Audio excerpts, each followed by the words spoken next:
Middle east వార్లో Iran ఏమాత్రం వెనక్కి తగ్గట్లేదు. గల్ఫ్ దేశాలపై విరుచుకుపడుతున్న ఇరాన్ గల్ఫ్ దేశాల్లో ఉన్న అమెరికా స్థావరాలపై అటాక్ చేస్తోంది.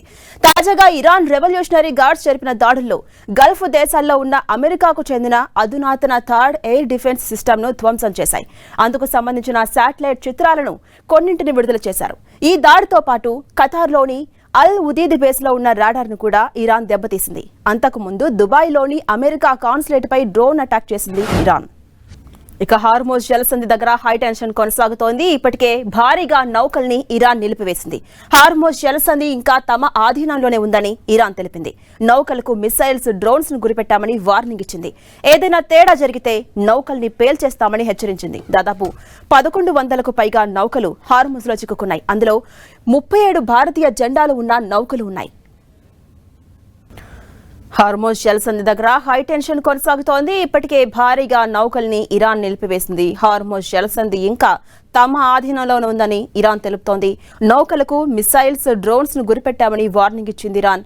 ఏదైనా తేడా జరిగితే నౌకల్ని పేల్చేస్తామని ఇరాన్ వార్నింగ్ ఇచ్చింది. దాదాపు 1100కు పైగా నౌకలు హార్మోజ్ లో చిక్కుకున్నాయి. అందులో 37 భారతీయ జెండాలు ఉన్నటువంటి నౌకలు చిక్కుకున్నాయి. అటు హార్మోజ్ జలసంధిపై అమెరికా ఫోకస్ పెట్టింది. హార్మోజ్ పరిణామాలపై అమెరికా అధ్యక్షుడు ట్రంప్ కీలక వ్యాఖ్యలు చేశారు.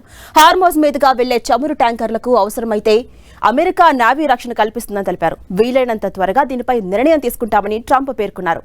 ప్రపంచానికి ఇంధన సరఫరాలో ఎటువంటి ఇబ్బంది లేకుండా అమెరికా తప్పకుండా చర్యలు తీసుకుంటుందని హామీ ఇచ్చారు. ఈ మేరకు ట్రూత్ సోషల్ మీడియా ఖాతాలో రాసుకొచ్చారు. ఇక గల్ఫ్ మీదుగా సముద్ర మార్గాల్లో జరిపే వాణిజ్యానికి ఆర్థిక భద్రత, అందుబాటు ధరల్లో బీమా, ఇతర గ్యారంటీలు అన్ని తక్షణమే అందించాలంటూ యుఎస్ డెవలప్మెంట్ ఫైనాన్స్ కార్పొరేషన్ ను ఆదేశించినట్టుగా ట్రంప్ వెల్లడించారు.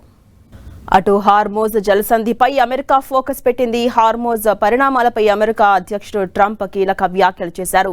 హార్మోజ్ మీదుగా వెళ్లే చమురు ట్యాంకర్లకు అవసరమైతే అమెరికా నేవీ రక్షణ కల్పిస్తుందని తెలిపారు.